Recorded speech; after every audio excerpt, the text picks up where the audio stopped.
Sono le 8 del mattino, è mercoledì 15 aprile, buongiorno Sicilia da Angelo Gagliano. E buongiorno anche da Lorena Dolci, torneremo tra poco con la lettura dei giornali. Proprio così infatti Lorena, ma intanto cominciamo con le notizie perché continua lo sciopero degli autotrasportatori siciliani, una parte degli autotrasportatori siciliani. Nel pomeriggio di ieri c'è stato un incontro con il presidente della regione Schifani e anche con il presidente dell'ARS Galvagno. Vogliamo risposta dal governo nazionale, hanno detto i segretari del comitato, e intanto dalla regione arrivano 25 milioni di euro per fronteggiare la crisi, ma lo sciopero, come detto, non si ferma. Vediamo il servizio. I supermercati hanno un'autonomia di 3-4 giorni, dopo se non sarà trovata una soluzione gli scaffali resteranno vuoti. Il segretario del Comitato Trasportatori Siciliani, Salvatore Bella, non usa giri di parole, rimarremo a casa a oltranza sino a quando non ci saranno date delle risposte. Il riferimento è al fermo indetto dal comitato, è scattato la scorsa notte, 5 giorni di serrata che interesseranno le attività di tutti i porti commerciali della Sicilia. Oggi pomeriggio a Palermo una delegazione di autotrasportatori ha incontrato il presidente della regione Renato Schifani. Il governo regionale ha predisposto un emendamento da 25 milioni di euro con l'obiettivo di fronteggiare la grave crisi economica che sta colpendo diversi comparti produttivi dell'isola, una misura che però non ferma lo sciopero degli autotrasportatori. Il 90% delle imprese che fanno intermodalità da stamattina è ferma nei principali porti dell'isola. Ci rimarremo per 5 giorni e, come abbiamo assicurato alle prefetture, non faremo blocchi stradali né presidi stradali, ma rimarremo nei nostri piazzali, non movimentando i semirimorchi in entrata e in uscita dai porti. L'obiettivo è chiaro, non rifornire le GDO fino a quando non arriveranno impegni formali dal governo. Con i costi che ci sono sia del carburante ma un po' di tutto il settore lavorativo, non solo il carburante, le navi, i servizi, tutto quello che ruota attorno ai camion. Nei prossimi giorni potrebbe arrivare la convocazione al MIT. E allora stamattina ci collegheremo con i porti di Catania e Palermo per capire qual è la situazione, ma intanto leggiamo dai giornali. Lorena. Sì, appunto, come avete sentito e confermato, nonostante l'impegno della Regione, nonostante questi 25 milioni messi sul piatto, la serrata continua. Il Comitato dei TIR ha incontrato i presidenti dell'ARS e gli assessori, ma nonostante questo incontro è stato confermato il blocco delle merci e quindi in Sicilia l'adesione è totale. In mancanza di risposte concrete, hanno fatto sapere, l'abbiamo anche sentito, continueremo a oltranza. Secondo il Comitato, dalla Regione sono venute alcune aperture, apprezziamo la sensibilità del Presidente, ma i problemi possono essere risolti solo dal MIT, cioè il Ministero dei Trasporti, quindi loro chiedono come interlocutore il Governo, perché il vero nocciolo della questione è legato alla tassa europea per i camion inquinanti che utilizzano i traghetti e al mare bonus, la misura di sostegno ottenuta in deroga dalle norme europee e dal governo Meloni e che doveva essere prorogata anche quest'anno e sulla quale soltanto Roma può dare risposte. La minaccia dunque, l'abbiamo sentito anche dalla voce del nostro intervistato, è di continuare il blocco a oltranza, si parla di almeno 5 giorni. Bene, grazie. Adesso parliamo della strage Borsellino. C'è un intervento, ci sarebbe stato un intervento pubblico di Paolo Borsellino poche settimane prima dell'attentato. Questo avrebbe accelerato la decisione di eliminarlo. È una delle ipotesi che è contenuta negli atti della Procura di Caltanissetta proprio sulla strage di Via D'Amelio. Vediamo i particolari. La strage di Via D'Amelio, in cui il 19 luglio del 92 furono uccisi il giudice Paolo Borsellino e gli agenti della sua scorta, potrebbe essere stata accelerata da un intervento pubblico fatto dal magistrato il 25 giugno a Casa Professa a Palermo. È quanto scrivono i PM di Caltanissetta nella richiesta di archiviazione di una delle indagini aperte contro ignoti sulla strage. In quell'occasione Borsellino spiegò di essere testimone di vicende legate all'isolamento professionale di Giovanni Falcone e della sua uccisione, aggiungendo che avrebbe riferito quei fatti direttamente alla Procura di Caltanissetta. Secondo gli inquirenti, il magistrato non era soltanto uno dei protagonisti della lotta a Cosa Nostra, ma anche un testimone autorevole che avrebbe potuto fornire elementi decisivi per ricostruire la strage di Capaci o indirizzarne le indagini. Proprio per questo, scrivono i PM, l'eliminazione di Borsellino potrebbe essere stata anticipata con una funzione preventiva, oltre che vendicativa, nella strategia di Totò Riina. Nello stesso provvedimento la Procura di Caltanissetta ha chiesto l'archiviazione dell'indagine aperta contro ignoti sui possibili collegamenti tra le stragi del 92 e il dossier mafia appalti, tema affrontato anche dal procuratore nisseno Salvatore De Luca durante l'audizione davanti alla Commissione parlamentare antimafia. Torniamo allora ai quotidiani con Lorena Dolci. Sì, e ancora riscontriamo che dopo oltre 30 anni ci sono ancora tanti misteri sulle stragi del 92, misteri su cui sta cercando di fare chiarezza la Procura di Caltanissetta e in particolare vediamo il titolo: De Luca su via D'Amelio. De Luca, il procuratore di Caltanissetta, dice: la fine di Borsellino fu decisa dopo Casa Professa. Casa Professa fu questo intervento di Borsellino fatto il 25 giugno, quindi poco prima della strage di via D'Amelio, in cui Paolo Borsellino tenne il suo ultimo discorso alla Biblioteca Comunale di Palermo, annunciando che avrebbe riferito presto ai magistrati di Caltanissetta proprio quanto sapeva sulla morte del suo amico Giovanni Falcone.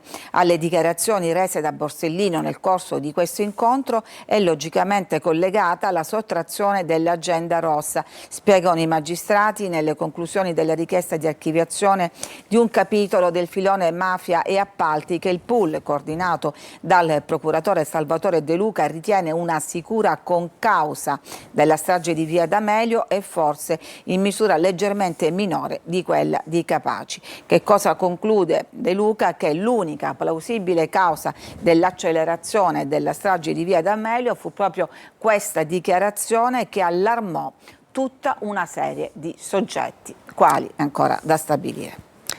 Adesso la cronaca: una bomba Molotov per intimidire un rivale in amore. I carabinieri hanno arrestato 2 ventenni a Palagonia. Doveva essere un avvertimento che non avrebbe più dovuto dimenticare. Un messaggio chiaro a quel ragazzo che aveva osato importunare la sua fidanzata mentre i due si erano lasciati prima di riallacciare i rapporti.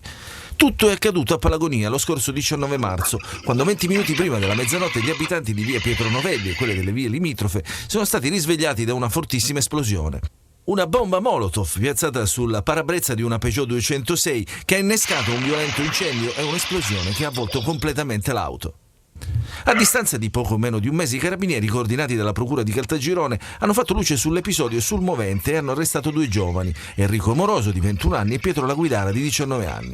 Il primo sarebbe l'ideatore della vendetta, il secondo l'esecutore materiale. Entrambi erano arrivati sul posto dell'attentato a bordo di una Jeep Renegade. Quello che sicuramente inquieta è il contesto criminale e anche la giovanissima età dei 2 interessati, che sono del 2005 e del 2007, quindi sono giovani veramente sono dei ragazzi che non sono arretrati di fronte a delle condotte che potevano portare a ben altro. Il GIP, condividendo l'analisi dell'accusa, ha revisato il pericolo attuale e concreto di reiterazione di condotte delittuose, non escludendo il possibile uso di armi. Durante una perquisizione domiciliare in casa di Amoroso, infatti, i carabinieri hanno trovato una pistola calibro 7,65 con caricatore inserito, nascosta dietro il comodino della camera da letto del padre cinquantenne. Oltre all'arma, posizionata in modo da essere prontamente disponibile, l'uomo aveva occultato 60 proiettili. Per questo è stato arrestato e sottoposto ai domiciliari in attesa di udienza di convalida. Restiamo a Palagonia: detenzione di droga e possesso illegali di armi. Sono stati 3 arresti da parte della Guardia di Finanza di Catania. Nel corso del primo intervento i militari hanno intercettato un pacco sospetto consegnato tramite corriere e all'interno di questo c'erano 10 kg di hashish. Fermati un 18enne che aveva ritirato il plico e un 52enne con precedenti a bordo di un'auto risultata rubata qualche giorno prima a Gramichere. In una seconda operazione, durante una perquisizione domiciliare, è stata trovata una pistola semi-automatica con munizione nella disponibilità di un pregiudicato del posto. Adesso invece parliamo di maltempo, perché a causa delle intense precipitazioni e dei temporali nella notte scorsa a Bagheria sono caduti, pensate, 45 mm di pioggia che hanno colpito il territorio. Risulta in questo momento il sottopasso di Viale Bagnera attualmente chiuso al traffico. Sul posto ci sono la Polizia Municipale, i volontari della Protezione Civile. Particolari evidentemente nel caso ci dovessero essere altri disagi nel corso dei nostri telegiornali. E adesso invece torniamo alla morte avvenuta a Palermo di 2 operai che sono precipitati da una gru perché la stessa si è praticamente piegata. Sono state eseguite le autopsie. Ha parlato di questo dramma l'arcivescovo di Palermo Lorefice, ha detto: il Dio profitto produce morte. Ma sentiamo il servizio. I dati forniti dall'INAIL registrano che in Sicilia si continua a perdere la vita mentre ci si guadagna da vivere. Il Dio profitto produce morte, ingiustizie, scarti umani, sofferenza. Sono le parole dell'arcivescovo di Palermo Corrado Lorefice sull'incidente di venerdì scorso in via Marturano.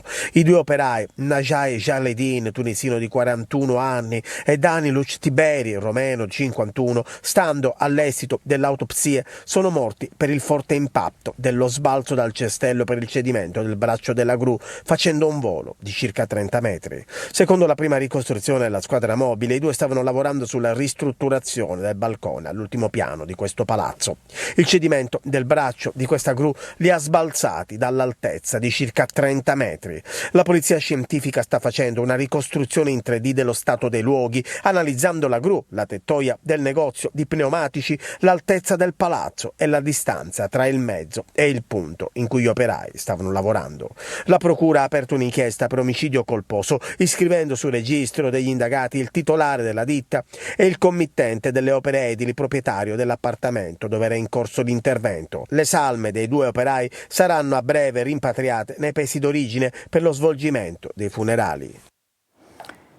Un vero dramma quello delle morti sul lavoro, Lorena. Sì, un dramma che continua a fare vittime. Dopo queste ultime 2 ce n'è stata un'altra a Taranto, tra l'altro, e su questo arriva questo grido dell'arcivescovo di Palermo Lorefice: Dio del profitto produce morte.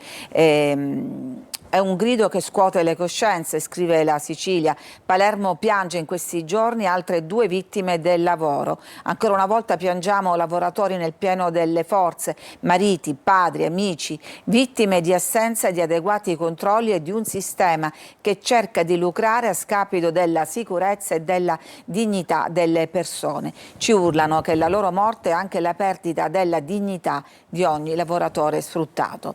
Intanto, come abbiamo sentito, sono stati resi noti i primi risultati dell'autopsia sui corpi delle 2 vittime, che sono un operaio tunisino, Naci Jaleledin, di 41 anni, e un rumeno, Daniluk Tiberi Mihai, 49 anni, che sono morti chiaramente dopo un volo di 30 metri. La procura, che ha aperto un'indagine, oltre all'autopsia, però sta indagando sulle cause dell'incidente, perché come vedete anche in questa immagine il braccio della gru era molto scostato dalla base del mezzo che la sorreggeva, e questa è una delle anomalie che è stata riscontrata sin da subito. Possiamo dunque andare a chiudere la rassegna stampa regionale vedendo le prime pagine, immagino, dei quotidiani della nostra regione. Sì, allora vediamo la prima pagina del quotidiano La Sicilia. Naturalmente l'apertura di tutte le pagine è dedicata a questa rottura diplomatica fra Trump e la Meloni. La Sicilia sceglie un cuoricino spezzato dopo le accuse di Trump, ma questo lo vedremo meglio nella rassegna stampa nazionale. Intanto troviamo appunto la strage di via D'Amelio, con le parole del procuratore De Luca, che dice: mafia appalti furono una concausa di questa strage. E poi Regione, il ciclone dei veleni, monito di San Martino a Schifani, le liti oscurano il buon governo, serve un cambio di passo. E ancora il piano di dismissioni delle aree industriali che sono adesso messe in vendita. A Siracusa invece il caso di una madre che sta portando avanti una battaglia per trovare la figlia persa in mare, in uno di quei tanti naufragi che aumentano appunto anche qua il bilancio di queste tragedie. Sbarcata a Pozzallo come minore non accompagnata, Mia è una ivoriana di 3 anni che aveva perso la madre in Libia. La donna aveva rischiato di annegare ed era rimasta indietro, ma si era salvata e un anno dopo è riuscita ad arrivare in Italia a trovare sua figlia a Siracusa, dove viveva da 1 anno e mezzo con una coppia di genitori affidatari. Adesso di anni ne sono passati 4 e la madre biologica non può riabbracciare la figlia, che appunto è stata affidata ad altri genitori. Vediamo la prima pagina del Giornale di Sicilia. naturalmente in grande evidenza lo sciopero dei tir, per i tir 25 milioni ma lo sciopero continua, caro carburanti per la guerra, la Regione promette un pacchetto di aiuti per gli autotrasportatori siciliani in crisi, ma la protesta cominciata però ieri nei porti è confermata fino a sabato, a rischio rifornimenti di merci nei market. Angelo, ieri abbiamo già visto le prime file ai distributori e non so se ci saranno anche nei supermercati. Vediamo adesso Repubblica, la parte dedicata a Palermo, anche qui caro gasolio, Regione in aiuto, ma prosegue il blocco dei tir, dalla Giunta annunciati i contributi per 25 milioni contro gli aumenti del carburante, gli autotrasportatori incontrano l'assessore Aricò e il presidente dell'Ars Galvano, la protesta però non si ferma, lavori bloccati all'Ars, invece lo vediamo di spalla, al tavolo del centrodestra si torna a parlare di mance, vuol dire quei contributi erogati un po' a pioggia per soddisfare i vari collegi dei deputati.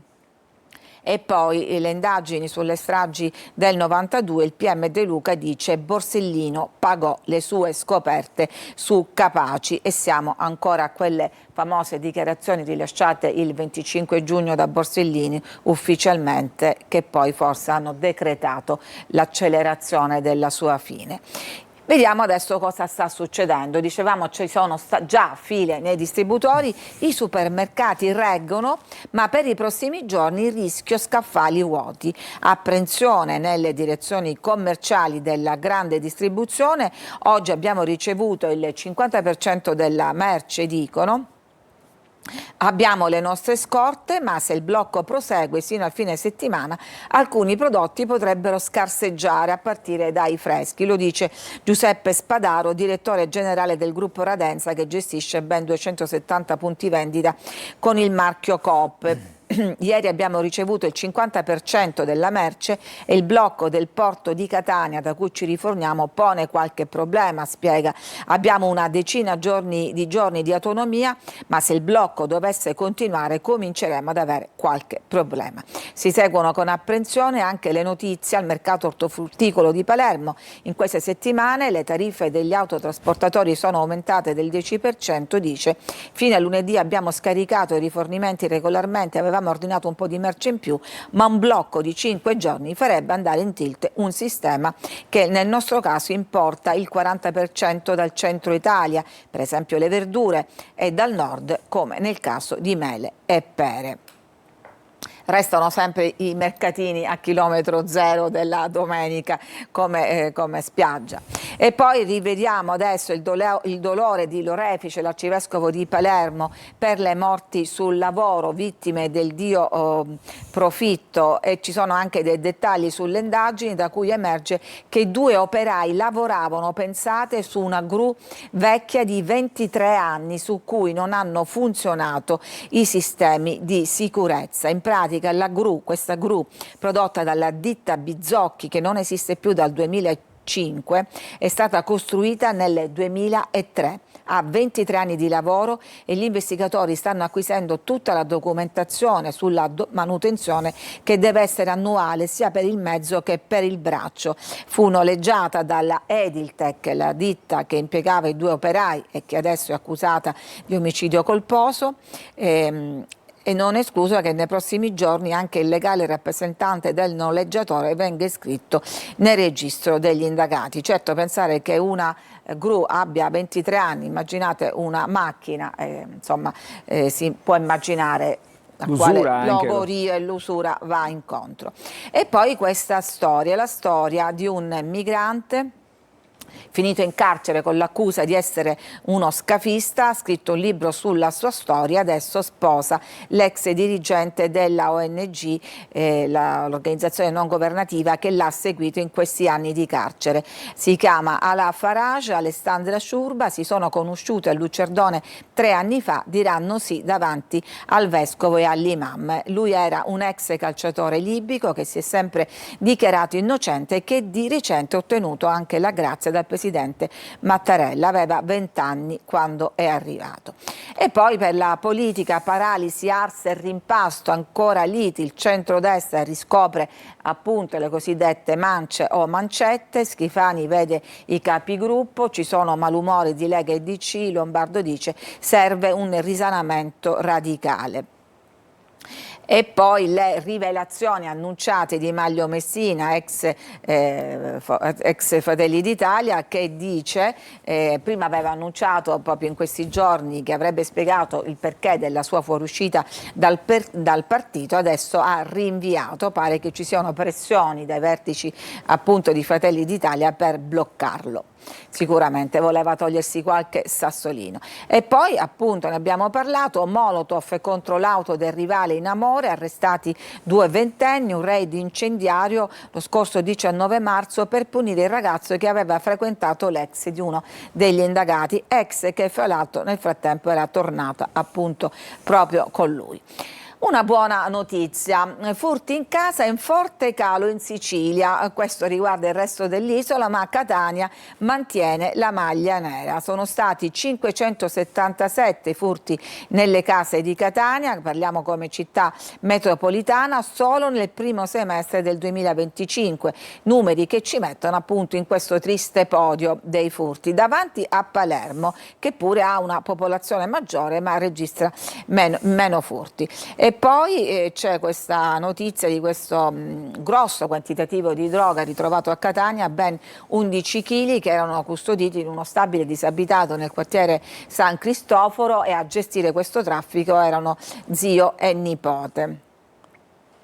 Andiamo avanti, e questa è una storia che arriva da Licata in provincia di Agrigento. Una bimba racconta il suo dramma in un tema shock di una bimba di soli 12 anni. E cosa ha scritto? Sto male quando mio padre picchia la mamma. Con queste parole scritta nel tema in classe, una bambina di 12 anni che frequenta la prima media a Licata ha espresso un dolore enorme, la violenza subita dalla madre da parte del papà, e questo è bastato a fare scattare un campanello di allarme all'insegnante. Sono stati avvertiti prima il dirigente scolastico, poi i carabinieri e la procura. Una brutta e triste storia di violenza domestica scoperta per caso. Il compito aveva questo titolo: raccontate le vostre giornate in famiglia.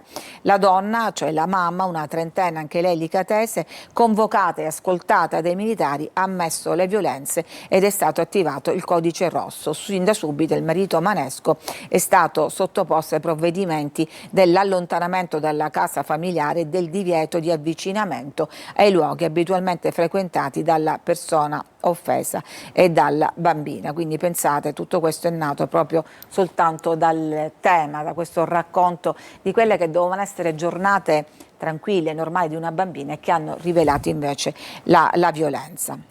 Allora, ci fermiamo qui per quanto riguarda la rassegna stampa regionale, fra poco vedremo invece quella nazionale, ma intanto le immagini ci portano subito alla viabilità. Questa è la situazione al Tondo Gioieni, giornata uggiosa e traffico impazzito, ma già ieri comunque sulla circonvallazione di Catania si erano vissuti comunque ore difficili e complicate. Questo è il Tondo Gioieni, vediamo invece la fotografia di via Vincenzo Giuffrida con le immagini delle automobili in ingresso e anche in uscita dalla città che sono incolonnate. Vedete in alto a destra sono le auto che attendono di entrare in circonvallazione. La situazione anche lì è abbastanza complicata. Vediamo un po' a un altro tratto.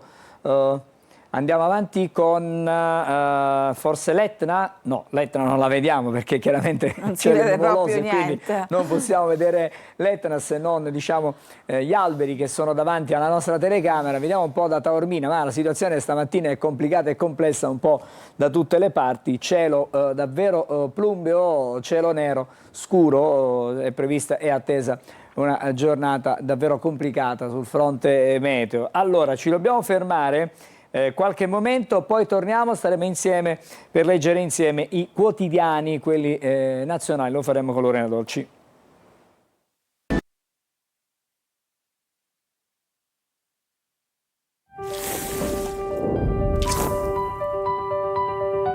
Siciliaweb.it si rinnova. Più informazione, notizie in tempo reale, i telegiornali, gli approfondimenti e le dirette di Antenna Sicilia e Telecolor. più passione. Lo sport e il Catania raccontati come nessun altro. Più emozione. Con i grandi eventi in diretta e con l'intrattenimento delle nostre produzioni TV. Siciliaweb.it. Ogni giorno, in libertà, ovunque tu sia. Con un click. Siciliaweb.it. Connessi con il tuo mondo.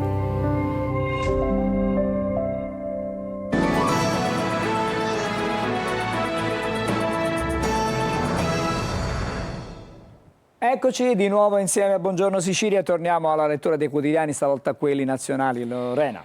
E andiamo dunque con la lettura dei quotidiani nazionali. L'apertura è dedicata a questa rottura, a questo incidente diplomatico che avrà conseguenze anche per il futuro, cioè le parole, le offese dette da Trump questa volta alla Meloni, che aveva definito inaccettabili le offese fatte ancora da Trump nei confronti del Papa. Trump contro Meloni non ci aiuta, titola il Corriere della Sera. Donald al Corriere cosa ha detto? Si è detto scioccato. La Premier replica: non so quanti leader hanno parlato di lui come ho fatto io, e incassa il sostegno della Schlein. Nel frattempo arriva il nuovo monito del Papa che ribadisce Dio non sta con i prepotenti.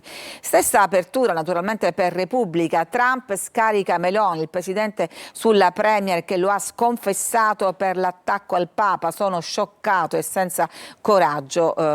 E poi vediamo invece qua a Khartoum, tra i fantasmi della guerra dimenticata, perché ci sono ancora altre guerre. Ancora La Stampa che sintetizza così: Trump e Meloni, il divorzio. Vediamo Trump, Meloni in mezzo e poi Bibi Netanyahu, presidente israeliano. È lo spettro della recessione globale, secondo gli organismi finanziari. Il Fatto Quotidiano: Trump bombarda pure Meloni, non mi aiuta con la guerra, inaccettabile sarai tu, risponde sempre col suo linguaggio fin troppo franco e diretto, e la incolpa sul Papa e l'Iran.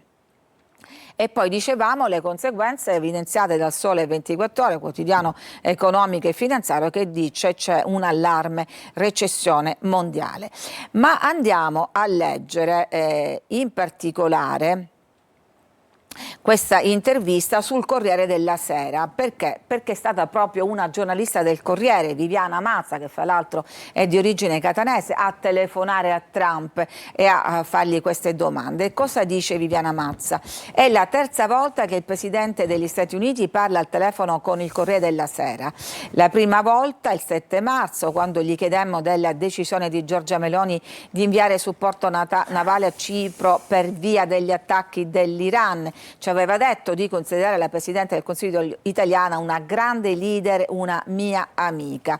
Ieri invece, senza neanche aspettare che gli facessi una domanda, scrive appunto Viviana Mazza, è stato il Presidente degli Stati Uniti a farla a noi, criticando duramente Giorgia Meloni. Agli italiani, ha detto Trump, piace il fatto che la vostra Presidente del Consiglio non ci stia dando alcun aiuto per ottenere il petrolio? Ha domandato Trump. Gli piace? Non posso immaginarlo. Sono scioccato da lei. Pensavo che avesse coraggio, ma mi sbagliavo. L'intervista esclusiva dura 6 minuti e mezzo a partire dalle 7:56 del mattino, ora di Washington. Ha parlato con lei di questo? Gli chiede ancora la giornalista. No, dice semplicemente che l'Italia non vuole essere coinvolta, anche se l'Italia ottiene il suo petrolio da lì, anche se l'America è molto importante per l'Italia, non pensa che l'Italia dovrebbe essere coinvolta. Pensa che l'America dovrebbe fare il lavoro per lei. E questa appunto è questa intervista diretta del Corriere della Sera che ha fatto questa telefonata a Trump. Dall'altra, come ha risposto la Premier? Insomma, un po' barricata nel fortino, dice però sì, me lo aspettavo, conoscendo appunto forse il personaggio. Al lavoro la diplomazia per ricucire, lei dice me l'aspettavo, certo, ha attaccato persino il Papa. È lo sfogo di Giorgia Meloni raccolto dai fedelissimi che le hanno parlato in queste ore, quelle del crollo di quell'immaginario ponte tra Unione Europea e Stati Uniti che le è stato più volte rinfacciato. Altro che sudditanza, insomma, rivendica lei. Contatti Tajani, Rubio, si attiva l'ambasciata e quindi si cerca il canale diplomatico.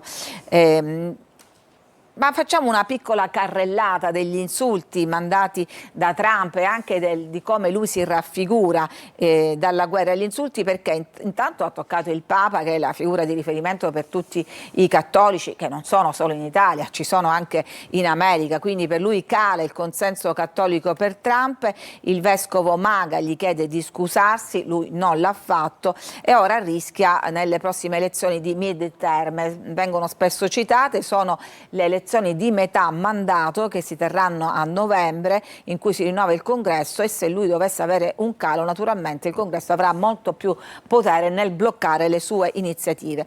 Ma vediamo appunto le sue rappresentazioni. Qui vediamo Trump spesso con la corona in testa e dice lunga vita al re. Qui lo vediamo invece nelle vesti di un pilota di caccia, e questa è l'ultima che gli è stata particolarmente contestata, ma appare nelle vesti di Gesù. Lui dice no, era un medico, in cui sana uno dei soldati feriti. Qui lo vediamo invece vestito da personaggio di Star Wars, e questa è pure un'altra creazione della intelligenza artificiale, lui e Netanyahu che prendono il sole in quella che doveva diventare la riviera di Gaza, questo progetto di riqualificazione che poi non è mai partito. Gaffe, intemperanze e sparate, anche gli esperti si sbilanciano, narcisismo e perdita di controllo sono in tanti che analizzano questo modo di operare. Nel presidente, dice un altro politologo, un elemento patologico, la chiave per capirlo è la sua disonestà. Qui vediamo un'altra delle sue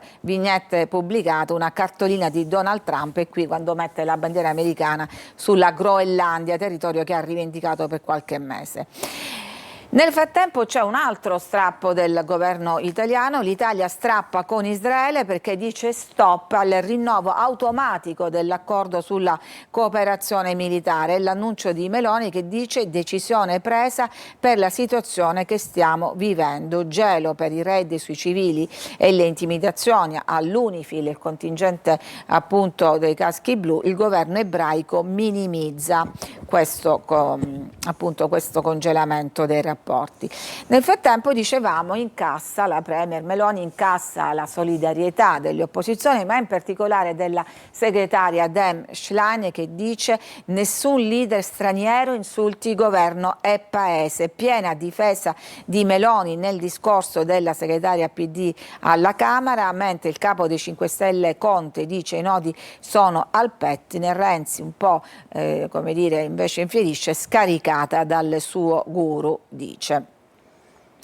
E il Papa che è stato appunto attaccato da Trump e l'aveva definito un debole eletto solo perché insomma grazie a lui, il Papa continua e dice il cuore di Dio non sta con i prepotenti, il nuovo appello contro la guerra. E già aveva detto non ho paura dell'amministrazione Trump né di proclamare il messaggio del Vangelo, beati gli operatori di pace. E poi ancora un suo virgolettato, il cuore di Dio non è con i malvagi, con i prepotenti, con i superbi, è straziato da guerre, violenze, ingiustizie e menzogne. Ricordiamo che il Papa in questo momento è nel mezzo del suo viaggio in Africa. Intanto vanno avanti i negoziati, il primo incontro sapete è finito con un nulla di fatto, ma domani ci sarà un nuovo incontro tra i mediatori, sabato il nuovo summit, e quindi si spera, come anche ha detto proprio stamattina fra l'altro Angelo Trump, che la guerra in Iran sta per finire. Queste sono dichiarazioni che non trovate sui giornali ma le troverete domani. Ha parlato anche il vicepresidente, il nodo da risolvere è sempre quello dell'arma nucleare, si discute praticamente su questo tema in questo momento. E mentre si discute e si ripartono i negoziati c'è l'allarme del Fondo Monetario Internazionale che dice uno shock energetico come nel 74, si rischia appunto una grave recessione. Torniamo in Italia, troviamo anche sui quotidiani nazionali le dichiarazioni del PM di Caltanissetta sulle stragi di via D'Amelio. Così, ha detto De Luca, fu insabbiata l'indagine su mafia e appalti, e dice che proprio questo filone fu una concausa della strage di via D'Amelio. E poi la cronaca, Massa, l'omicidio di Giacomo Bongiorni, quel padre di famiglia picchiato da un gruppo di ragazzi, un branco che hanno ferito fin quando era a terra. C'è un video, è stato arrestato anche il minorenne che era un pugile agonista di 17 anni. Bongiorno è stato ucciso da 2 pugni ed una serie di calci riprese dalla telecamera. L'autopsia ha rivelato una estesa emorragia cerebrale. E poi, questa l'abbiamo già vista, quest'altro giallo che forse comincia un po' a diradarsi. Nel paese delle avvelenate, dai test la prima verità, padre negativo alla ricina. Madre e figlia, secondo l'autopsia, sono state avvelenate da questo potentissimo veleno. A quanto pare invece il padre, che era seduto a tavola e avrebbe in teoria condiviso la stessa cena, risulta negativo. Non vuol dire nulla, ma certo già getta alcune ombre. E poi quest'altra storia, Morì schiacciato, vigilante e Sassolti stavano facendo il loro dovere. In questo caso la vittima era un palermitano che però viveva a Milano, si chiamava Giovanni Sala, voleva tentare di entrare negli studi della sede di Sky. 2 vigilantes l'hanno bloccato a terra, lui era in stato di alterazione, aveva assunto droghe, forse anche alcol, ed è morto per arresto cardiaco. Le 2 guardie sono state assolte perché appunto stavano eseguendo il loro mestiere, il loro compito. Ci fermiamo qua. Angelo, a te la linea. Grazie Lorena, torneremo da te più avanti nel corso della nostra mattinata. Possiamo anche dire che non l'abbiamo fatto, ma diciamo che ci sono notizie importanti che riguardano anche il calcio siciliano, riguardano soprattutto il Catania. Lo aggiungiamo perché da ieri sera, lo abbiamo anticipato nel corso della trasmissione Corner, e comunque in riflessione il Catania sulla posizione del tecnico Viali. Si sta riflettendo su un possibile ritorno sulla panchina rosso-azzurra dell'allenatore Mimmo Toscano. La giornata di oggi sarà una giornata di riflessione, lo ripeto, ci sarà una colla anche con l'Australia, con il presidente Pelligra, e al termine di questi confronti, al termine di queste riunioni, verrà deciso se ci sarà l'esonero di Viali e il conseguente poi richiamo di Mimmo Toscano sulla panchina rosso-azzurra. Questo vi dovevamo per completezza di informazione. Adesso ci fermiamo, c'è una breve sosta e poi i primi ospiti della mattinata. Parleremo di prevenzione e corretto stile di vita. Tutto questo fra pochissimo.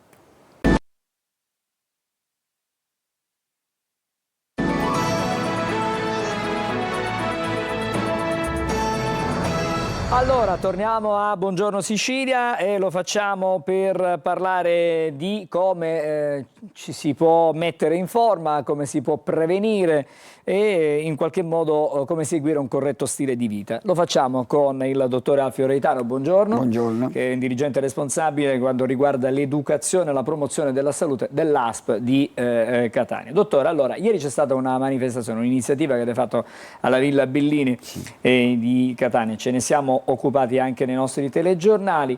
Il titolo Movimento e sana alimentazione, insieme è meglio, cioè le 2 cose devono andare a pari passo? Sì, devono andare di pari passo. Il titolo voleva anche riferirsi alla questione di farlo insieme, no? Anche come evento socializzante.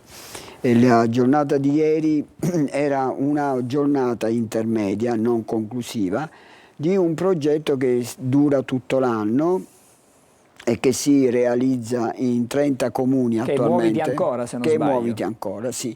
Che coinvolge persone di oltre 65 anni. Per allora, la promozione il vostro obiettivo è quello chiaramente di rendere attive persone che magari hanno chiuso quella che è la vita lavorativa, sì, in parte, ma sì, persone anche che comunque possono non avere lavorato fino a quell'età, magari qualche anno prima si sono fermate e sono rimaste, diciamo, inattive. Quanto è importante il movimento e quanto è importante la corretta alimentazione? Allora, per noi chiaramente questo è un progetto che rientra nell'ambito della medicina di iniziativa. L'obiettivo reale, e così vengo alla sua domanda, è quello di contrastare alcune patologie legate alla sedentarietà e anche alla non corretta alimentazione. Stiamo vedendo delle immagini, quello che è stata l'iniziativa di ieri alla Villa Bellini. Sì, eravamo circa 400. La giornata ci è venuta incontro. Meno male, insomma, che non è quella di oggi. In realtà al momento il progetto coinvolge, dicevo, nei 30 comuni 1500 persone. Abbiamo chiesto di venire, di farlo insieme, proprio perché per noi l'aspetto della socializzazione è importante. Il movimento, così come la sana alimentazione, non dovrebbe mai essere vissuta come un aspetto coercitivo, punitivo o di costrizione, ma piuttosto come un'esperienza da vivere in maniera giocosa. Allora, assieme a queste attività che voi in maniera, diciamo, periodica svolgete non solo a Catania ma nei 30 comuni dell'area metropolitana, c'è un vademecum, c'è una guida che viene consigliata, che viene distribuita con consigli utili, perché è importante sì magari stare bene nella quotidianità, però è fondamentale anche prevenire certe malattie, come lei prima faceva riferimento, insomma, è fondamentale la prevenzione. Allora, assieme all'attività fisica, fare della buona prevenzione e avere una corretta alimentazione, tutto questo chiude una sorta di cerchio per il nostro benessere. Certo. Lei prima parlava di corretti stili di vita. Quello che noi cerchiamo di fare è di promuovere un concetto culturale importante, cioè prendersi cura di sé è importante per la prevenzione di determinate patologie. Se ci riferiamo al movimento e all'alimentazione pensiamo subito al diabete, pensiamo subito all'obesità, pensiamo a una serie di patologie, però il problema è riuscire a capire che volersi bene e prendersi cura del proprio corpo e quindi anche degli aspetti psicologici che stanno insieme al proprio corpo è vera prevenzione. Ecco, è chiaro che ci sono due tipi di prevenzione, se volessimo essere sintetici. Una prevenzione è quella di farmi una visita diagnostica per prevenire. Quindi periodicamente. No? Periodicamente, e nella giornata di ieri abbiamo anche abbinato la promozione degli screening oncologici, perché ci sembra c'erano alcune popolazioni con le età giuste, quindi volevamo un attimo promuovere anche questa, che diventa sempre importante. Ma esiste una promozione che nasce ancora, una prevenzione, scusi, che nasce ancora prima dell'accertamento diagnostico, che è quella degli stili di vita salutari. Questo è un ottimo metodo di prevenzione primaria. Questo è il concetto culturale sul quale cerchiamo la medicina in genere sta cercando di lavorare e di promuovere. Senta, vorrei tornare un attimo al concetto di prevenzione. Questi screening sono rivolte a una determinata fascia di età che va tra i 50 e i 69 anni, in particolare per la ricerca del sangue occulto nelle feci. Nelle feci, sì. Questo è un dato che, come dire, un elemento che dobbiamo promuovere di più, perché pur non essendo un esame invasivo, perché poi alla fine è una provetta che io porto in farmacia e posso far fare la ricerca gratuitamente, permette di prevenire una delle patologie più forti, che è quella del tumore al colon. Vede, il passo tra prevenzione di primo tipo e prevenzione di secondo tipo è breve. Se io mi prendo cura di me, mi prendo cura anche nella diagnosi precoce. Volevo tornare sul concetto di movimento. Allora, è necessario affaticarsi, è necessario insomma fare delle attività fisica intensa per preservare una buona condizione fisica, o bastano anche semplici esercizi perché insomma in qualche modo riusciamo ad eliminare alcune scorie, a tenerci in forma, ad acquisire anche una maggiore capacità di fare poi esercizio? Allora, a volte quando abitiamo in un appartamento basterebbe non prendere l'ascensore e fare le scale. Ci sono piccoli gesti che possiamo fare. Ricordiamoci che il nostro corpo è una macchina e va utilizzata. La sedentarietà non ha mai fatto bene, allora ci sono anche comportamenti quotidiani che si possono fare, da fare le scale, da fare quel pezzo di strada per andare al negozio, al negozio. Insomma, se andiamo in macchina per andare a fare che ne so, sì, la spesa, magari lasciamo la macchina un magari pochino la più possiamo distante. anche non prendere. Sì, bisogna vedere dove andiamo però al negozio, se dobbiamo fare chilometri risulta poi complicato, se magari uno è carico, però se invece di lasciarla proprio davanti al negozio la lasciamo, che ne so, 500 metri prima, questo ci consente di metterci in esercizio.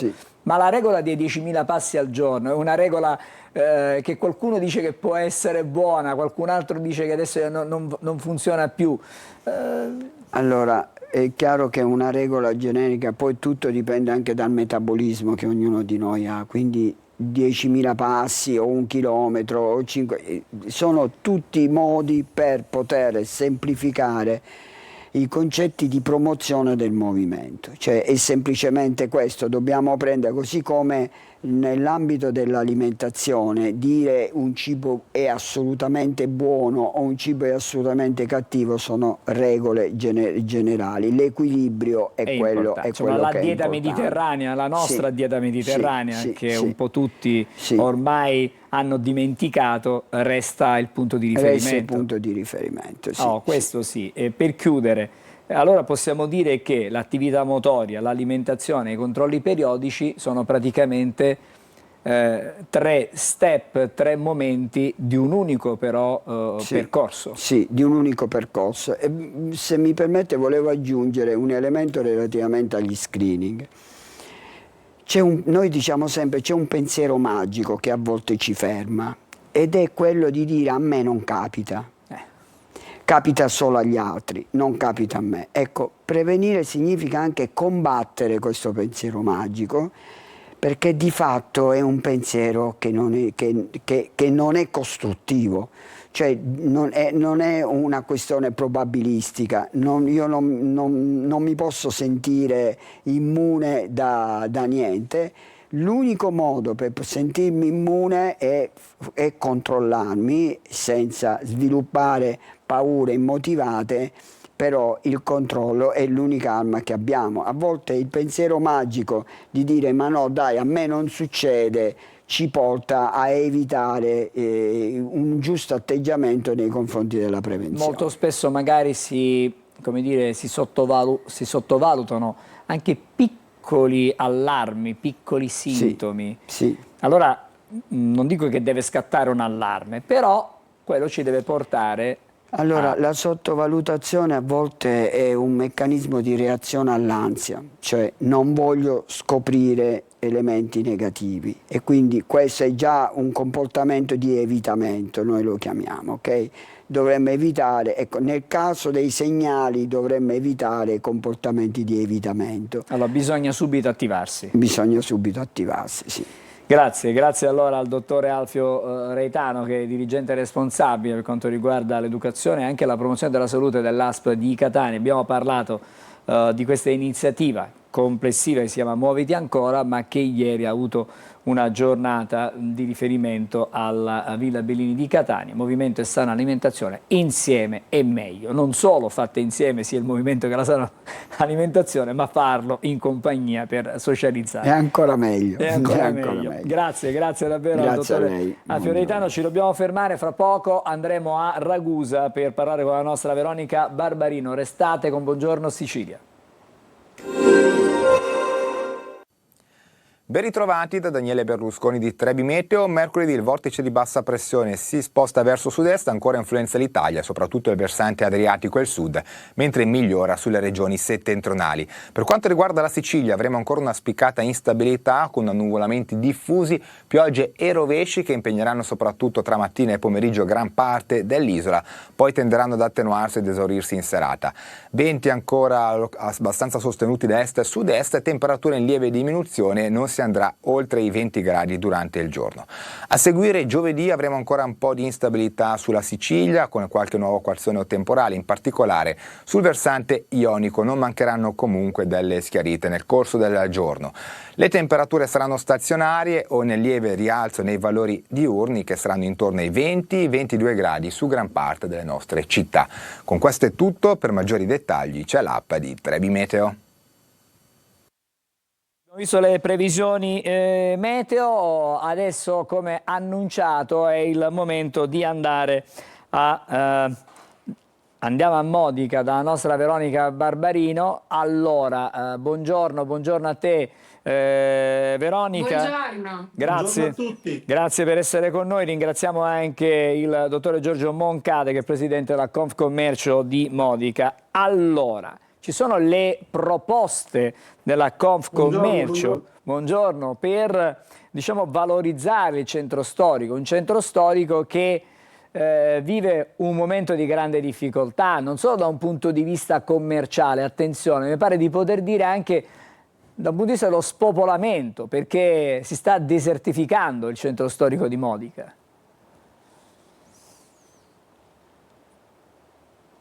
In questo momento Sì, buongiorno, ha detto benissimo, insomma, noi stiamo... Abbiamo qualche problema con il collegamento, di tanto in tanto vi vediamo bloccati, vediamo un attimo se adesso va un po' meglio, forse va un po' meglio, però vedremo di sistemare se riusciamo. Allora. Stavo dicendo, noi abbiamo cambiato un po' il paradigma che in qualche modo ci vede protagonisti come commercio, perché si chiede al commercio di fare qualcosa che il commercio non può fare, cioè quello di sostituirsi a politiche pubbliche, perché... Allora, non riusciamo assolutamente, guardi, le chiedo scusa, dottore Moncada, purtroppo la sentiamo male e la vediamo male. Torniamo in studio un attimo, perché in attesa magari di ripristinare il collegamento con la nostra Veronica Barbarino, vedo già che c'è un collegamento attivo invece su Palermo. Se il nostro Marco Gullà ci sta vedendo, fra poco torneremo a Modica. Intanto vado da Marco Gullà, chiedo alla regia di fare una sorta di salto mortale triplo in questa circostanza. Marco, buongiorno, scusami, ti prendiamo al volo? Perché fra poco ci occuperemo di questa protesta degli autotrasportatori, lo faremo con Palermo e con Catania. Intanto ti dico e ti chiedo qual è la situazione in questo momento a Palermo. Sì, Angelo, buongiorno a tutti. Siamo proprio al varco Santa Lucia, che poi è il varco principale del porto di Palermo. Sì, lo sciopero ovviamente continua, l'abbiamo anche detto ieri. Questi sono due autotrasportatori che ovviamente hanno incrociato le braccia, a breve ne arriveranno altri, dalle 9 in poi, insomma, è attesa una nuova mobilitazione qui in questo punto del porto di Palermo. Io ho avuto anche modo di parlare con alcuni di loro, ovviamente c'è tanta amarezza ma soprattutto rabbia. Pensate che, ad esempio, vi faccio un esempio molto pratico, prima il pieno di un mezzo costava tra le 8 e 900 euro, adesso invece la cifra è di 1.500 euro, ovviamente dipende anche dalla tanga del mezzo, però vi faccio capire la differenza che c'è in questo momento. Qui abbiamo ad esempio un autotrasportatore di Palermo, signor Pennino, che appunto ci ha detto questo, ci ha detto che il prezzo è salito vertiginosamente. Che è salito. Per un pieno ci vogliono sopra le 1.000 euro per fare un pieno di autocarro, quindi non ce la facciamo più a sostenere questi aumenti tutte queste, sia dalla nave, che la nave aumenta giorno per giorno. Qualsiasi cosa che si fa nella nave, anche se stiamo fermi un giorno, ci fanno passare a pagare le soste che sono 30 euro al giorno in ogni seme di morchio, quindi dobbiamo fare tante di queste lotte. Quindi... Loro vogliono mandare un segnale, probabilmente, forse, mi viene anche da dirlo, questa protesta bisognava anche propagandarla meglio per loro, perché comunque... Marco, ti Sì. chiedo scusa, io vedo comunque che ci sono dei tir che comunque stanno... Sì, ci sono dei tiri. Ci sono dei tiri, infatti Angelo c'è anche un po', diciamola in maniera abbastanza chiara, un po' di polemica con chi ovviamente non sta lavorando giustamente per questa protesta e chi invece continua a lavorare, non ovviamente manifestando interesse verso questa sommossa da parte, insomma, degli autotrasportatori. Quindi diciamo che non c'è una spaccatura, però qualche polemica è nata, perché comunque chi non sta lavorando, come insomma questi autotrasportatori qui, ovviamente punta il dito contro chi invece lavora e che potrebbe trarre beneficio ovviamente anche dalla loro... Il 10% lavora di autotrasportatori, c'è soltanto il 10% che si muove, quindi non fa rumore, però anche per coscienza sua, che noi stiamo lavorando anche per loro, stiamo stando fermi anche per loro. Quando se succede qualcosa di beneficio, ne prenderanno anche loro. Quindi Va bene Marco, allora torneremo da te fra non molto. Ho visto anche che abbiamo attivato il collegamento sul porto di Catania, vedo soltanto le immagini, se la regia mi può sganciare adesso e dare sul monitor anche in diretta quello che succede al porto di Catania. Con le nostre immagini siamo anche a Catania, fra poco allora vedremo insieme e vedremo cosa succede a Catania e cosa succede a Palermo. Abbiamo ripristinato nel frattempo anche il collegamento con Modica, però chiedo a Veronica Barbarino, visto che siamo andati un po' lunghi in considerazione del fatto che siamo andati prima da Marco Gullà a Palermo, ci fermiamo, facciamo una sosta, così poi torniamo e andremo direttamente alla Confcommercio proprio con il dottor Giorgio Moncada. Ci fermiamo per pochissimo.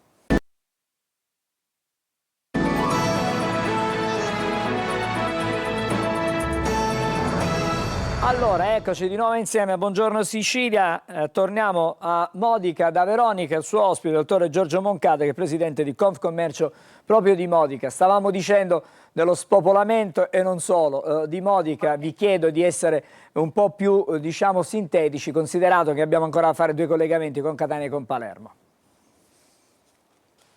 Sì, ci riproviamo. Sì, sarò assolutamente diretto. Noi abbiamo, come dire, la prima cosa che mi piace rilevare è il fatto che abbiamo fatto uno studio utilizzando studi di altre associazioni che hanno condotto analisi sul mercato locale e quindi una sorta di sinergia finalmente che si sta sviluppando all'interno della città di Modica, quindi questo risveglio della coscienza civica. Noi abbiamo un centro storico a Modica con circa il 40% di abitazioni sfitte. Siamo nell'ordine di 7.000-8.000 abitanti, quindi qualcosa che non può sostenere il commercio da solo, perché come dicevo prima l'economia si muove a secondo delle direttrici che misurano flussi, che misurano consumi, e quindi non è una colpa se l'imprenditore si sposta laddove questo va per la maggiore, anche perché noi chiudiamo bilanci e quindi dobbiamo portare a casa il nostro pezzettino e pertanto non possiamo sostituirci a ciò che la politica non ha fatto in decenni, ma questo non soltanto a Modica, è proprio la politica in genere che ha abbandonato i centri storici in tutta Italia. Oggi su Modica invece registriamo una possibilità che è questo consiglio comunale aperto, che permette a tutte le associazioni, a tutti i cittadini di poter dire la loro, di poter partecipare quale forza viva e attiva del proprio futuro e del proprio destino. Angelo, non so se ci vedi. Sì, vi vedo e vi sento perfettamente adesso, quindi insomma possiamo proseguire, possiamo continuare. Ok, Veronica. No, perché noi ci siamo visti un attimo frizzati e quindi stavo cercando di capire se eravamo in linea, in collegamento.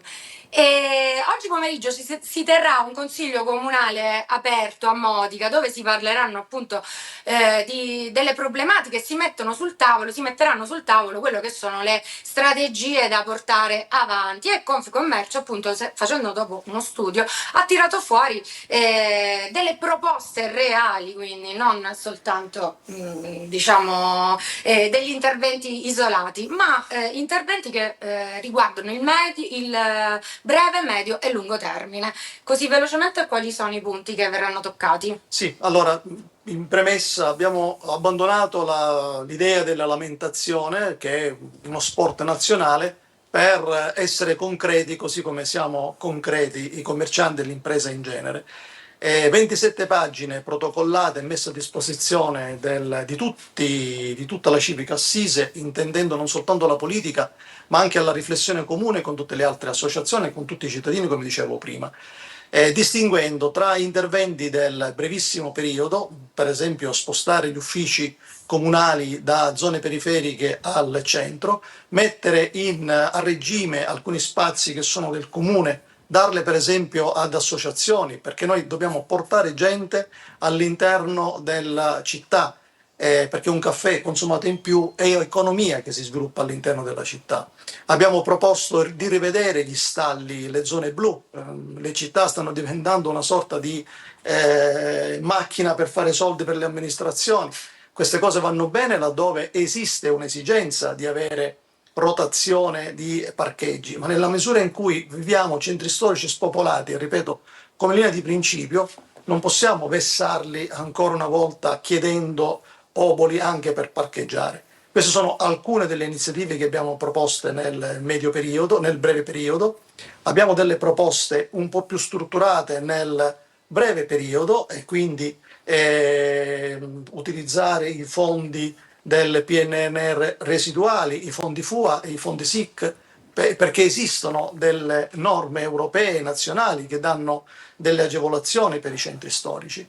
E in ultima analisi abbiamo proposto, essendo città patrimonio dell'UNESCO, stupenda, meravigliosa, di proteggerla al di là di quelli che possono essere oggi gli abitanti di questa città. Quindi 2 proposte di legge, una a livello regionale sulla falsariga della legge su IBLA, quindi rimettere dei fondi su queste città, quindi non solo Modica ma su tutte le città patrimonio dell'UNESCO, e una norma nazionale, per essere chiari, concreti, stile 110, non sarà il 110 ma è quella più famosa, questo è il senso, perché quando si ristruttura un patrimonio privato in un centro storico si sta mettendo mani alla storia e si sta proiettando il futuro.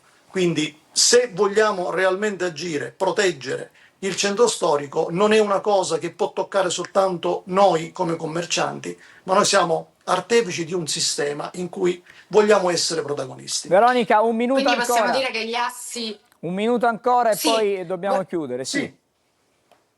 Ecco, volevo dire questo, che gli assi strategici quindi per rivitalizzare il centro storico sono il ritorno dei residenti, magari l'università, portare l'università a Modica. È un altro asset su cui abbiamo previsto 6 asset su cui poter intervenire. Uno di questi asset è per esempio l'università specifica. Noi abbiamo già avuto l'università, quindi rifare un percorso che conosciamo già e portarlo all'università a Modica, una università, corsi di laurea specifici sul recupero del patrimonio, per esempio, piuttosto che sull'agricoltura, piuttosto che sugli allevamenti, quindi caratteristiche legate alla nostra realtà e non avulsi dalla realtà, in modo tale che anche operativamente gli studenti possono apportare delle modifiche e prendere delle esperienze. Quindi tutta una serie di azioni che io ho il piacere anche di condividere con voi a nome di Confcommercio, per se possono essere utili non solo per il centro storico di Modica, ma proprio come idea di fondo su come intervenire per tutti i centri storici che ci pregiamo di avere e che a mio avviso dobbiamo tutelare e valorizzare. Benissimo. Grazie allora Veronica Grazie. Barberino, grazie anche al dottore Giorgio Moncada, che è il presidente Grazie di a te. Confcommercio Modica. Adesso torniamo di nuovo a occuparci dello sciopero degli autotrasportatori. Vedo anche collegato intanto Edoardo Sergi, che ha raggiunto la nostra postazione al porto. Siamo al lato del Faro Biscari, se non dico male. Buongiorno intanto Edoardo. Buongiorno Angelo, esatto, siamo dal lato del Faro, dove potete togliermi anche il ritorno perché se no non sento nulla, perché in questo momento ovviamente non c'è una protesta degli autotrasportatori che comunque nell'arco della giornata probabilmente saranno qui. Non hanno voluto parlare con noi perché la notizia è che ci sarà una conferenza stampa alle 10 di questa mattina indetta proprio da Salvatore Bella, che è il presidente del comitato degli autotrasportatori, e insomma Angelo non ci hanno voluto sentire in questo momento, non hanno voluto sfruttare la nostra classe di risonanza probabilmente proprio per via di quello che sta per accadere. Io ti racconto che qua i container sono tutti fermi proprio perché in questi 5 giorni c'è questa protesta che è diversa rispetto a quella nazionale, perché gli autotrasportatori siciliani hanno altre problematiche oltre a quella del caro carburante di cui abbiamo ampiamente parlato, ad esempio il trasporto su nave che costa addirittura 400 euro in più. Ora noi stiamo vedendo qualche camion con i container all'interno che si stanno muovendo, ma insomma dovrebbe essere tutto fermo, e il pericolo, come un po' abbiamo accennato già, è che i supermercati rimangono vuoti. Insomma la voglia è proprio quella di dare un segnale forte. Bella, che è il Presidente, ha proprio detto che insomma c'è stata già un'interlocuzione sia col MIT, quindi con Salvini, sia con il governo regionale, però in questo momento sembra tutto fermo. Probabilmente avremo altre notizie nel corso della conferenza stampa che si terrà alle 10, però il pericolo appunto è che i nostri supermercati rimangono vuoti, con gli scaffali vuoti, proprio perché la protesta va avanti a partire da ieri sera ad oggi. Insomma noi siamo qui per capire qual è la situazione, non ci hanno fatto entrare, evidentemente gli animi sono un po' tesi, però la cosa che possiamo dire è che è diversa rispetto alla protesta che si svolgerà in tutta Italia, perché sarà una sorta di protesta pacifica, se così possiamo dire. Non ci saranno blocchi stradali o altro, ma appunto solo i container che vediamo alle nostre spalle che rimarranno fermi qui. Ora proprio sto vedendo un camion che sta per entrare, però ovviamente sì. Edoardo, allora resta lì intanto, perché io adesso vado a Palermo da Marco Gullà, che ha accanto a sé un ospite, e con lui e con il suo ospite adesso ci intratteniamo, poi magari ci ricolleghiamo con te per capire se ci sono delle novità, se succede qualcos'altro. Adesso andiamo da Marco Gullà.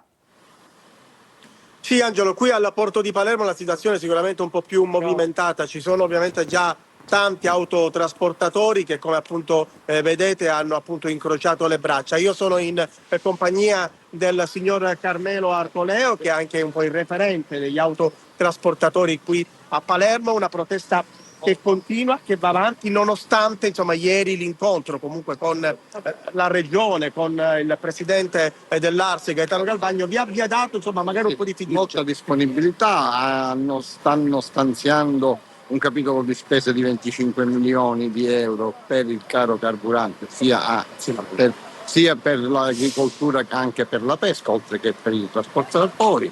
E siamo fiduciosi, abbiamo chiesto al Presidente Galvagno di intercedere presso il Ministero dei Trasporti, perché è il nostro interlocutore primario che debba cercare la soluzione a queste problematiche che abbiamo.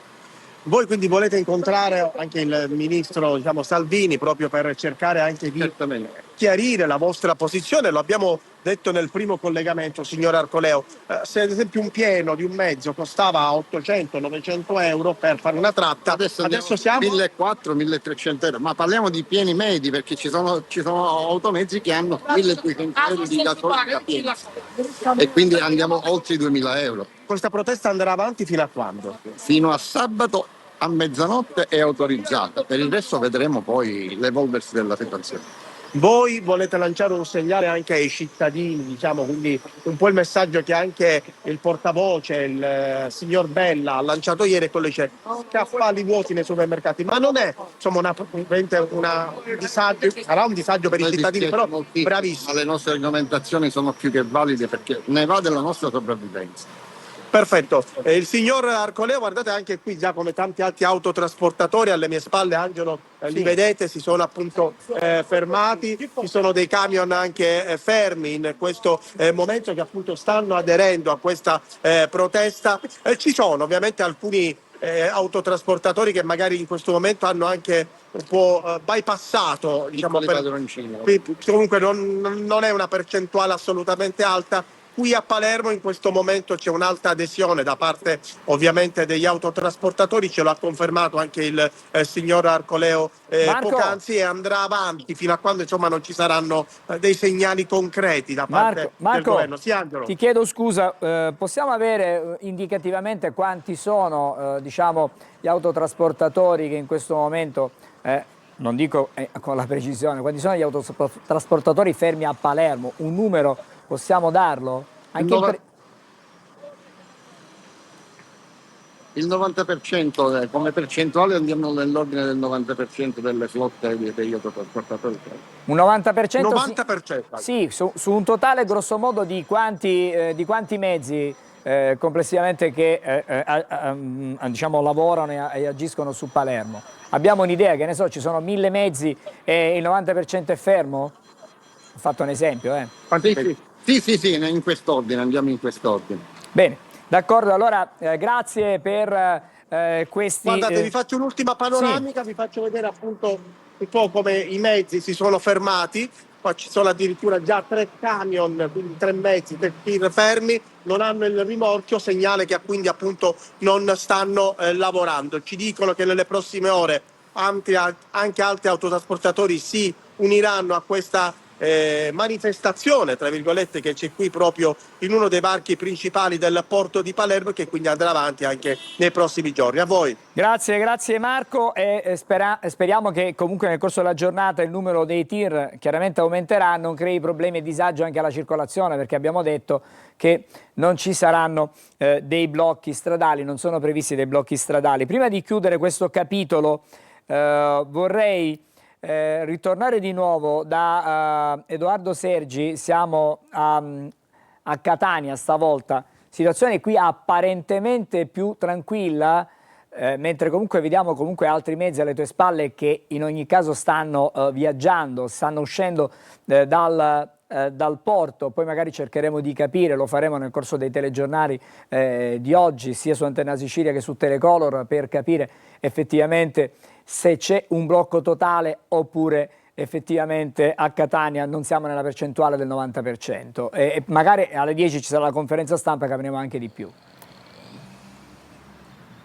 Sì Angelo, vabbè, intanto ti dico che effettivamente in città i tir sono pochi e questo è un dato di fatto, evidentemente non stanno uscendo da qui dietro, però c'è del movimento. Quello che ti dico è del boom del diesel e della benzina, perché si prevede una forbice fra i 2,1 e i 2,5 euro al litro con un 61%, per la benzina invece potrebbe arrivare a costare addirittura dai 2,15 euro a 2,55 euro al litro, quindi un più 57% rispetto al 2026. E poi ti dico infine che gli autotrasportatori non si lamentano solo del trasporto su gomma, del trasporto su nave e del prezzo della benzina, ma anche del ETS, che sarebbe l'EU Emission Trading System, che è uno scambio europeo delle emissioni di CO2 che insomma ha proposto l'Unione Europea e che insomma limita quelle che sono appunto le emissioni di CO2 che la Meloni insomma ha chiesto per adesso di bloccare. Quindi fra diciamo, i motivi di questa protesta non c'è solo il caro carburante, ma anche il trasporto navale e questo ETS. A te la linea, insomma poi ci aggiorniamo dopo per la conferenza stampa. Grazie al nostro Edoardo Sergi. Restate dunque a presidiare il porto di Catania. Adesso cambiamo come sempre argomento un po' più leggero, certamente il prossimo. Cerchiamo di farci raccontare come vanno questa mattina e come andranno le cose nella giornata di oggi, grazie alle stelle e grazie al nostro Marco Amato. Vediamo la sigla.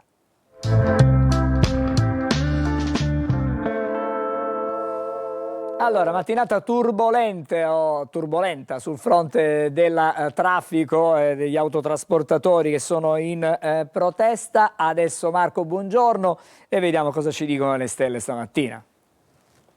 Buongiorno Angelo, buongiorno a tutti. Sicuramente la viabilità è un po' turbolenta proprio perché Mercurio, un pianeta che come il dio greco rappresenta non solo la comunicazione ma anche i viaggi, gli spostamenti, l'andare da un posto all'altro entra in ariete e quindi un po' di caos marziano su nuove rotte che dovranno essere chieste a gran voce sicuramente. Ecco, nuove strade si devono aprire, ma oggi vi voglio parlare di un personaggio che mi ha molto colpito proprio per il suo idealismo e proprio perché ha utilizzato il suo momento di grande notorietà per rivendicare qualcosa. Vi parlo infatti di Karol G, che è una rapper sudamericana che praticamente ha vinto di tutto, è la voce più bella, è la più apprezzata nella sua categoria come cantante latina, e proprio perché ai Grammy Awards ha trionfato, ha sfruttato questo momento per rivendicare la fierezza delle sue origini latine,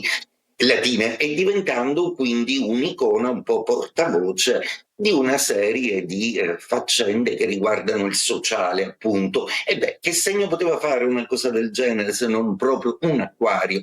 L'acquario per sua natura è ecumenico, per cui parla di fratellanza universale, di fierezza e rivendicazione della propria appartenenza, e proprio questa sua tirata di ingegno l'ho trovata assolutamente geniale, come solo gli acquario possono essere dissacranti ma allo stesso tempo aggregativi. Dunque, parlavo di Mercurio che entra finalmente in Ariete, per cui oggi la comunicazione si fa un po' turbolenta, un po' violenta, ma ne beneficiano tanti segni zodiacali. Primo tra tutti chiaramente Ariete, dove si sta formando uno stellium, quindi un ammasso planetario fortissimo che li rende protagonisti dello zodiaco. Toro, per voi questo Mercurio suggerisce con un intuito un po' nascosto tra le righe, un po' un Mercurio dei sussurri. Gemelli, per voi Mercurio finalmente in posizione favorevole. Mercurio è il pianeta del vostro segno zodiacale, quindi se voi, che l'altro segno zodiacale di Mercurio, la Vergine, ne beneficiate tantissimo. Cancro, inizia una comunicazione un po' più problematica, quindi dovete dare ascolto anche alle esigenze altrui e o del partner. Leone, ottimo per voi, il vostro carisma finalmente si esprime anche con la parola e la comunicazione. Avete ruggito poco ultimamente, ora potete ritornare a farlo. Vergine, siete il secondo segno di Mercurio, quindi per voi un Mercurio scoppiettante, nuovo, pieno di grandi novità e che ha anche un'autorità. I vostri modi gentili si trasformeranno un po' in maniere un pochino più assertive. Bilancia, Mercurio in opposizione, quindi voi state un po' più attenti a come vi gestite la comunicazione, proprio perché potrebbe presentare qualche piccola trappola. Scorpione, perdete il trigono di Mercurio, ma sicuramente acquistate una leggerezza mentale. Sagittario, per voi è ottimo perché finalmente riuscite a parlare d'amore e di passione. Capricorno, per voi Mercurio fa arrivare tutta una serie di risposte e di comunicazione, anche non belle, anche dei no, ma dei no che vi servono per passare avanti e di creare certezze. Acquario, per voi è un bellissimo Mercurio, perché è un Mercurio di terza casa e parla di comunicazione e di intuito molto forte che vi rende ancora più brillanti. Pesci, Mercurio va via dal vostro segno zodiacale e la Luna lo seguirà dopo, per cui c'è lo sgombro per voi e che ritornate a essere più leggeri e sereni. E detto questo, auguro a tutti una splendida giornata. Ciao Angelo, buongiorno Sicilia. Grazie Marco, a domani. Adesso torniamo da Lorena Dolci che come sempre in questo segmento, in questo ultimo momento che ci concede dalla lettura dei quotidiani, ci regala qualcosa di più leggero davvero. Sì, qua un ricordo del grandissimo Totò, perché è uscito un libro che ci racconta gli ultimi suoi giorni, si chiama Cosa sono le nuvole e ci dice siamo in quegli anni in cui aveva ormai alle spalle gli anni d'oro, quelli in cui i suoi film erano campioni di incassi, addirittura con più film contemporaneamente, parliamo dei film con Peppino De Filippi o con Fabrizi, insomma siamo negli anni in cui erano ormai alle spalle. Il lavoro però era ancora e sarebbe stato fino all'ultimo momento la sua ossessione, per vari motivi, uno dei quali erano i soldi che aveva necessità di guadagnare. Cosa diceva Totò? Senza contare che io non posso vivere senza far nulla, se vogliono farmi morire mi tolgano quel divertimento che si chiama lavoro e son morto. Poi si sa, la vita costa, io mantengo, diceva Totò, 25 persone e 220 cani. Benissimo, grazie allora a Lorena, noi ci fermiamo qui, grazie per essere stati con noi a Buongiorno Sicilia, torniamo puntuali domani alle 8, l'augurio a tutti voi di una buona giornata.